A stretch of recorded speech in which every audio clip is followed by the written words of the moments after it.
Your textbook calls this the word opening screen. You'll notice that on page 2-4 down at the bottom. It has its own official name. It's called the Backstage View Screen. And this is what opens when you open Microsoft Word. Now, in order to get a screen to type on, you'll need to click the blank document square in the upper left hand corner of the main part of the Backstage View screen. This screen is also called the new document screen because you created new documents with it. Um, Before Word had a Backstage View screen, you had a new document button. So the blank document icon and the new document screen are basically one and the same. I'm going to click the blank document template icon right here so we can open up a blank screen. And here is our new document, a new blank document that has lots and lots of tools on it. Now, starting at the top of the screen, this blue band up here is called the title bar. It gives you the title of the software that you're using. It gives you the title of the document that you're viewing or working on at the moment. We have not saved this document. If and when we do, this document 1 title will change to the name of the document the name that it was saved with. Over on the left side of the title bar, this is the quick access toolbar. It has certain icons on it like save and new document and open, print. If you want to remove any of these or add more, you can click this more arrow and you can remove the check marks from the ones that you want to go away, and you could add different things by clicking on the tools that you would like to have up here on your quick access toolbar. It's always there. The quick access toolbar is always there, and it just gives you a real quick shot at opening a file or saving a file instead of going to the File tab. The right side of the title bar has your name on it if you are at your computer and the software is registered to you. It has some other icons. The ribbon display options will allow you to take all of these ribbons off the screen so you'll have more work area. You have the minimize button, the restore button, and the close button. Also, you have a share button now in the newer versions of the software where you can share your documents. Underneath the title bar is the tabs. Now, Microsoft has this big ribbon now that is also broken into different sections, and the first section of the ribbon is the tabs, and every tab has some different tools and features attached to it. This is the File tab, which has several commands down the left side of it. Most of them are for in the background type options. For example, if you go to options, you can change a lot of the ways that your word system is set up by using these categories on the left hand side of the screen. But we'll get to that in our textbook later on. The tabs that you'll use frequently are the Home tab, which is the default tab. All of these tools are available to you from the get-go when you open Word. You have the Insert tab, which you'll use a little bit. You have the Layout tab, which you'll use frequently. When we get to Reports, you'll use the References tab. You can change the view of your screen with this one, and my Avery tab here is because I have added in the Avery office supply software so I can create labels very quickly and other types of things that you use in an office situation.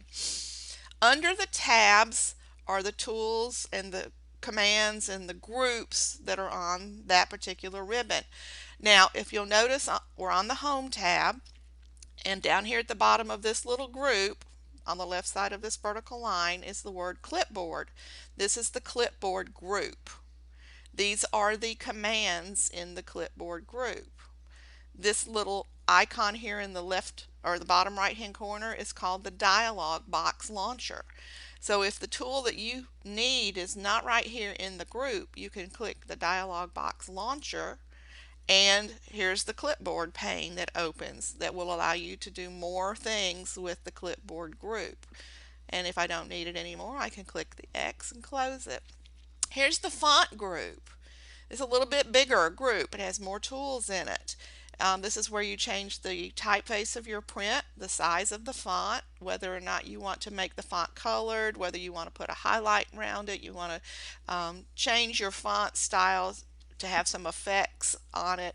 Here's bold, italic, underline, superscript, subscript, strike through, and again it has a dialog box launcher. If you click it, then you'll get this dialog box that asks you what else do you want to do. If it's not up here, I can give you some commands in the dialog box launcher is what it's telling you.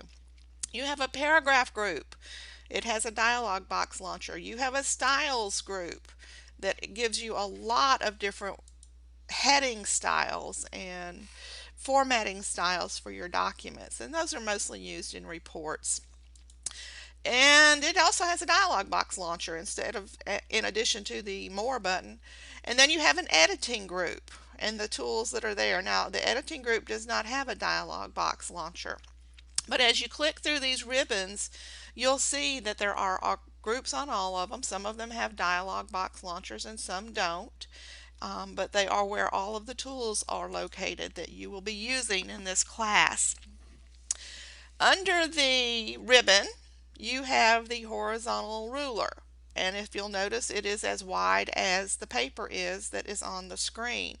The gray area here versus the white area. The gray area is the margin. This is a 1-inch wide left margin that comes down the side of the page.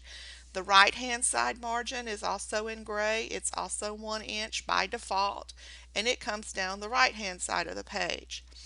Over here on the left side of the page, you have the vertical ruler. Here's your top margin of 1 inch that goes across the top of the page. And as you scroll down and see the rest of the vertical ruler, you'll also see the gray bottom margin that is also 1 inch tall, and it goes across the bottom of your page.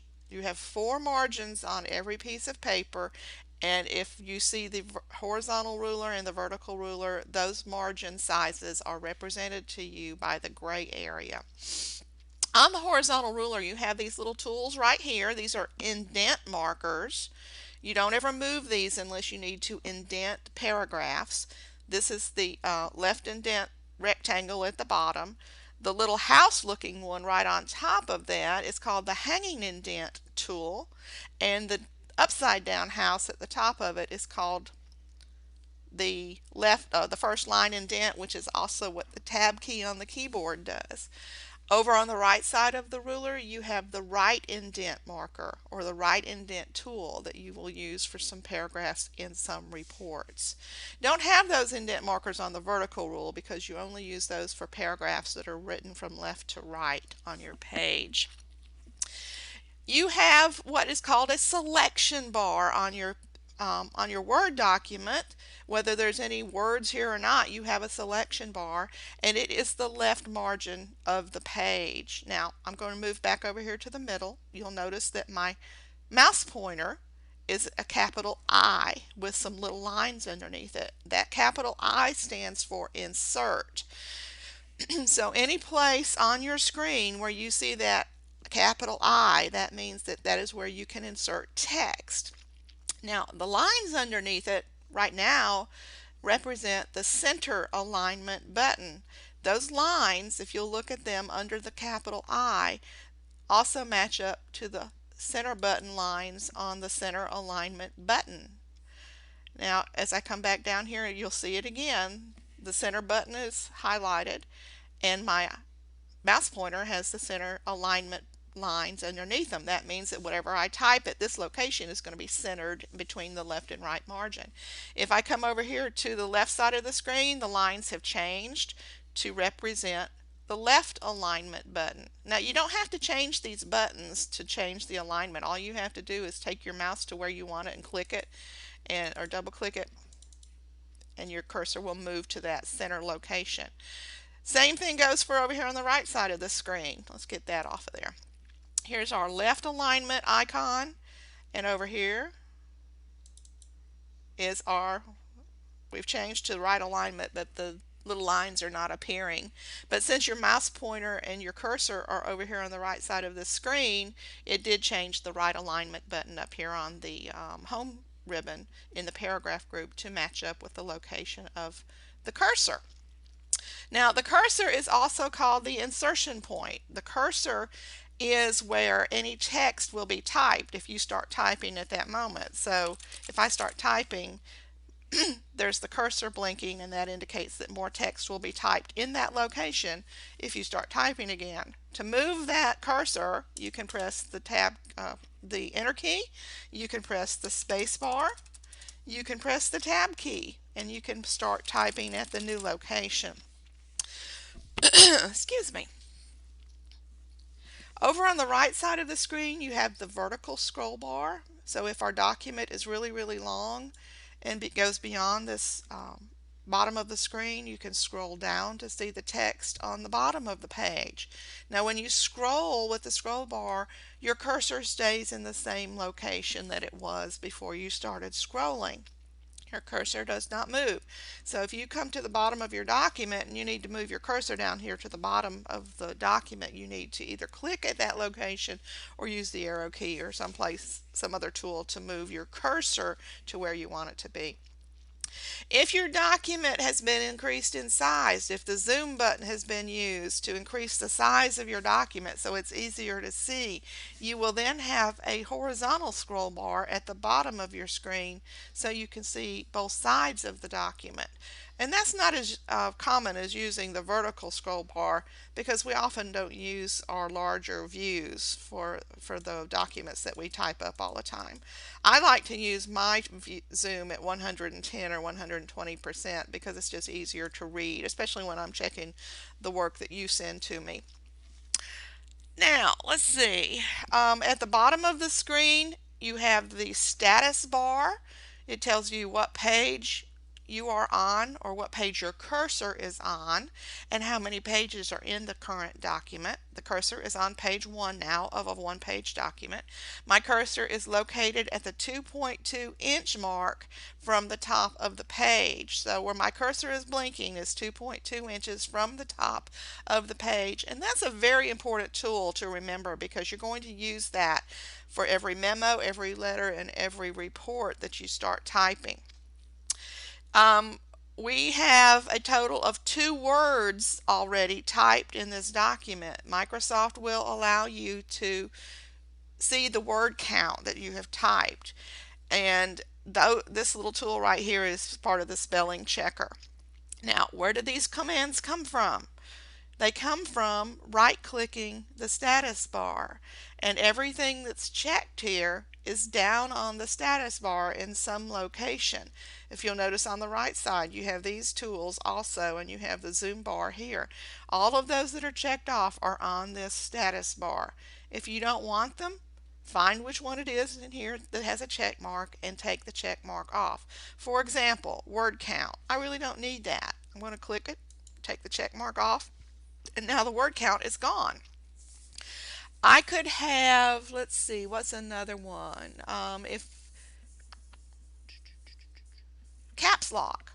If you accidentally press the caps lock key on your keyboard, let's close that up, it will appear down here. You'll see at a glance that the caps lock key is on, which is a great tool to use because you know if you use the caps lock key and you don't know you're using it, everything you type is totally backwards in capitalization from what it should be.